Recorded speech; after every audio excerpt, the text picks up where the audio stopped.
Hey, everybody, welcome to Hollywood Live. We've always got great stuff, including our new logo. We hope you like it in the background there.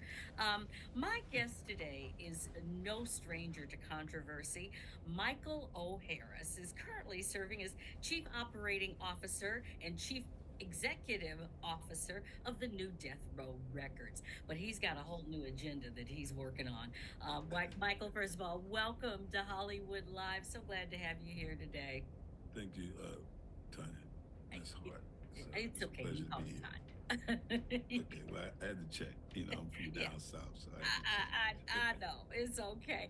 Well, first of all, I mean, there's so much to talk about, but I wanted to, you have a plan. You've gotten into, I won't say you've gotten into politics per se, but after spending 33 years of your life incarcerated, and we'll get back to that, you have a plan for any of the presidential candidates that are out there running. We know who they are. And it's about the community and lifting up our community. How did you come up with this plan? First of all, it's called the Michael Harry O. Harris Plan. And what was your thinking behind this? Well, I was watching the news cycle like everybody else, and I was just trying to hear what's the plan moving forward for our community, and I didn't see it. You know what I mean? I understand people want to get in the ring and they want to fight and they want to do what they do as competitors, but what I didn't see is what would be the benefit to our community to direct policies that will elevate our lives. And I didn't see it.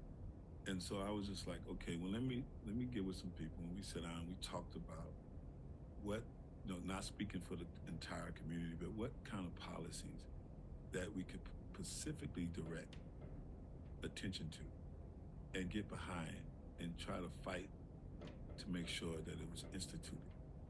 And and so that there came the O plan. So first we created community first because I just feel like our community is so important to this election and many elections. But we're the last person that benefits from them. And so there goes the name. So I think if we keep community first out there, that that becomes a focus. That we don't just vote for people, they go away for 4 years, and then we back in the same cycle of voting for the same people who haven't done anything different from previous elections. And so we talked about things that could immediately change those communities. And so the O plan has the access agenda and it also has the redemption agenda. And so the access agenda speaks about capital coming to the community and really zeroing in on things like opportunity zones. We know that those are for the rich, but how does that get integrated into our community in a way that we can benefit? Because they're instituted for our communities, but at the same time, our communities are not engaging and connecting in the ways that they benefit from these opportunity zones. It's very interesting because looking at death row and what, no matter how you look at it, rap has been around for over 50 years. Death row was obviously a very, very big part of that. And honestly, it created a lot of jobs. I mean, Yes, and it has made a lot of people, well, I won't say a lot, but a few people very, few very people wealthy. Yeah, a very, few very people rich. very rich, very rich. And we'll talk a minute about that in a minute because I want Yes, to get to that East Coast, West Coast thing. But yes. looking at that, okay, so you understand entrepreneurship. You understand that. Um, how just looking at the record company, how do you apply that with today's? I mean, how does your plan work with what you've already done and have any of the candidates responded to you? Well, yes, I put it out there like last Friday, and that's for President Trump has responded to it and said that he thought it was great, and if he was elected, that he would look forward to working with community first to help make sure that that's instituted. But I haven't heard from the other candidate as of yet. And so, but I'm still looking for, I'm looking for a direct support from the candidate, and I think I'm thankful that I was acknowledged about our efforts and what we're doing in the community and how we're trying to get the community to focus on how powerful their voice is, and that that voice shouldn't just be misused, and that it should be directed to people who are directed straight policies that will change our community. Michael, you spent, like I said, 33 years incarcerated. And was actually Donald Trump who commuted your sentence. So Yes. I would be surprised if he didn't reach out to you, and I'm so sure that Kamala Harris will as well. But all of that being said, those 33 years behind bars certainly changed your life. That's a long chunk of your life. That's more than half of your life, I would assume at this point. Um, Being in that situation, what did you realize that went wrong in your life that could have been corrected to maybe change all of that?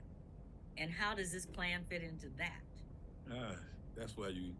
That's why you are who you are. You know, I'm not just blowing smoke here. It's this. It's just hard to get people to just zero in like you just did, and connect the dots. You know, first of all, being away for 33 years was a long time to not just take a look at yourself, but also people don't understand that you still have a mirror out into society. You know, we watch TV there. We watch, people come in from the community, especially where I was in San Quentin. We had a lot of progressive people who came in and who helped. I worked with. They helped institute programs that could change people's lives. Uh, I mean, literally, in terms of financial literacy and just having a different perspective about what they felt was their only option, and ended up in the on the path that they ended up on, and I ended up on myself.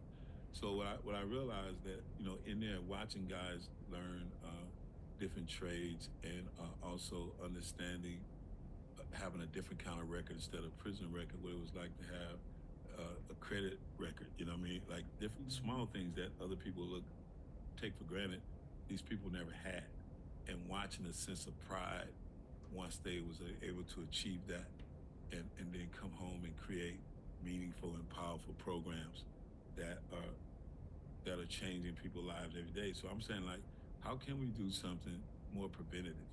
Like, how can we do something that, why do we, I mean, look, it's important that we do it when you have a captive audience, when people are behind bars and they're locked in prison. You're supposed to take advantage of that. You're supposed to take that opportunity to either nurture or teach them something that they never learned or should have learned but didn't. And then in the same time, while you're doing that, when you're doing that analysis, you're saying, okay, so how did that little kid, that person that's a grown man now, what triggered them or me to say this was the right way to do it when it was the wrong way to do it? And so, what can we do now to prevent the young generation from making the same mistakes that they paused to make, that me and so many others made? And that's like going into the community and teaching this, not just financial literacy, but just how to deal with pressures and how to deal with decision making, that that prevents them from, okay, this didn't go right today, this didn't go right, so I'm gonna go do this. When, like I tell young people when I speak to them, I says, you need to understand that some things cost too much. When you make these knee-jerk decisions, it affect you, it affect your family, it affect your community. And trust me, it's a journey that if you could prevent from taking, you should. And so we have to be able to give them resources, better school choices, or building up our schools.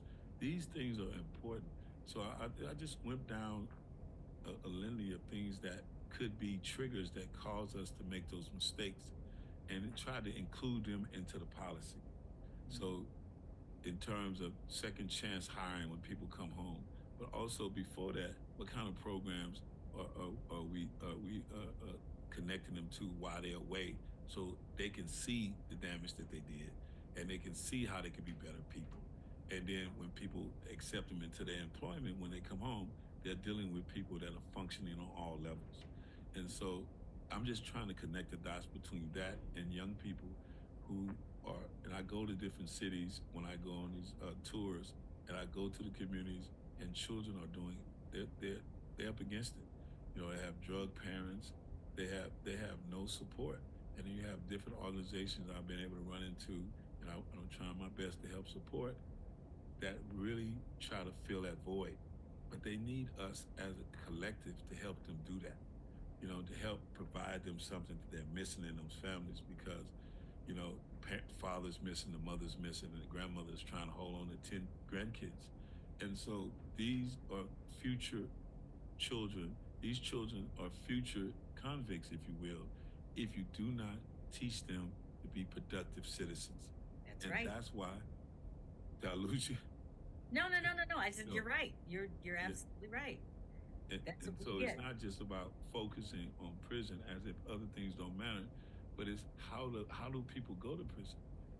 And so that's one of the things that even when I was going to the board to be released in society from the state sentence, one of the things that I think affected them the most was when I was allowed to go back to when I was a child and explain to them how I grew up.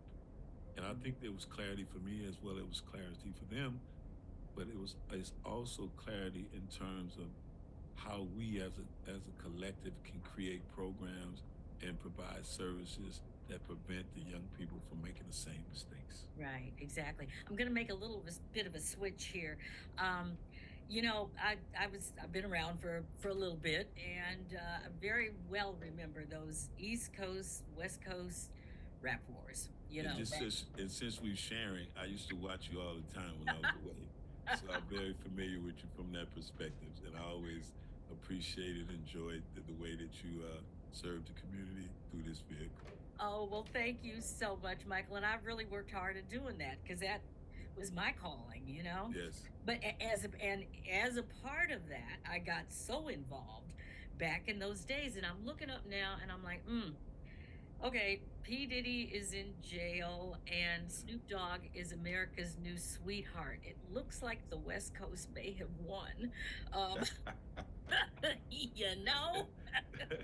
Yeah, if you just hey, look, it's like what a difference a day makes, Oh, and what happens in the dark comes to the light, and a lot of people did a lot of judgment about a lot of different things, and I think some people have grown, and some people got lost I mean, really, really lost, and went to dark places, and it's unfortunate to see what we're seeing and this is the kind of thing that has to be prevented in the future. We can't just look at what it is and what it turned out to be. How did it get there? yes. Why are we so unfamiliar with making money and fame that we have to become monsters? And it shouldn't be like that. But it is in certain small people, but it's not with everybody. And I No. just don't want it to be like a blanket over all of us because some of us learn at different times and some of us never learn. And we need to, and I like what you do as a journalist. You make the difference between the ones who learned and the ones who didn't. And so we can't just all be, buckled in as one. And so, Exactly. But the reason I brought that up is because it seems like right now death row, which Snoop is still involved in, and like I said, I don't even know if he's got time to stop by because he's very very busy. Now yes. that he's America's new sweetheart and is on everything and everywhere, what kind of an opportunity does that give you and Snoop and Death Row now to really make that turn so that people understand that first of all, you don't have to be, you don't have to be criminal. How can I say this? It's no longer criminal to be successful while black.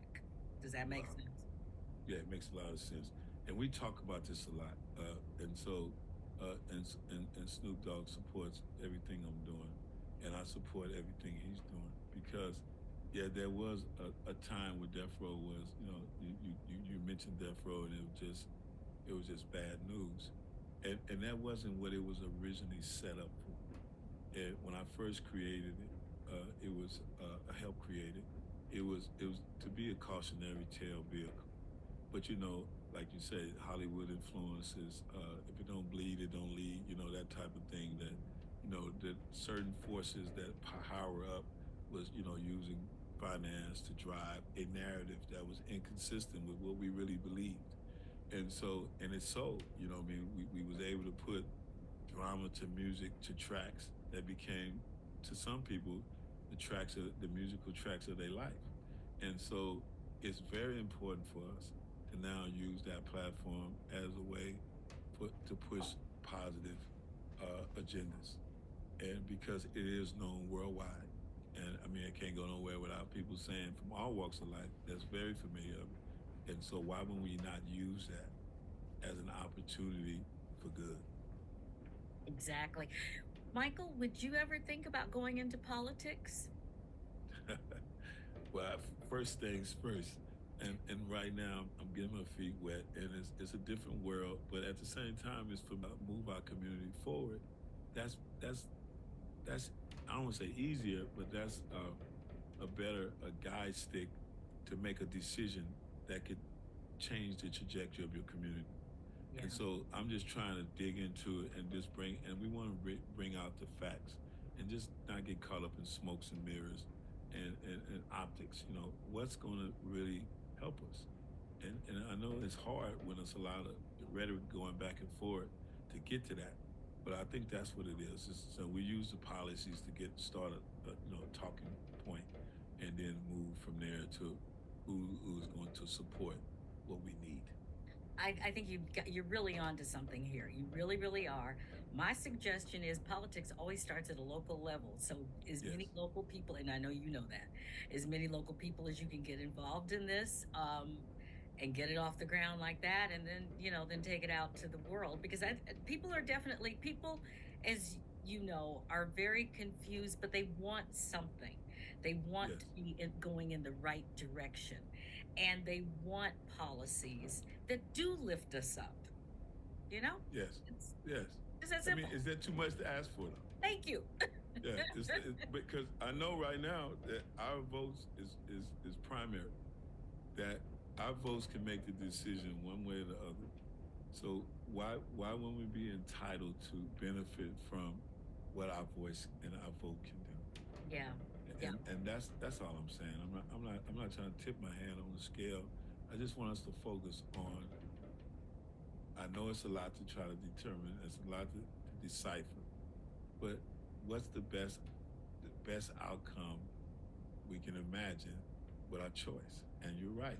And so we did go into the communities and we did deal with local politicians as well, and we will continue to do this. This is not an effort that is just about the presidency. It's about moving forward.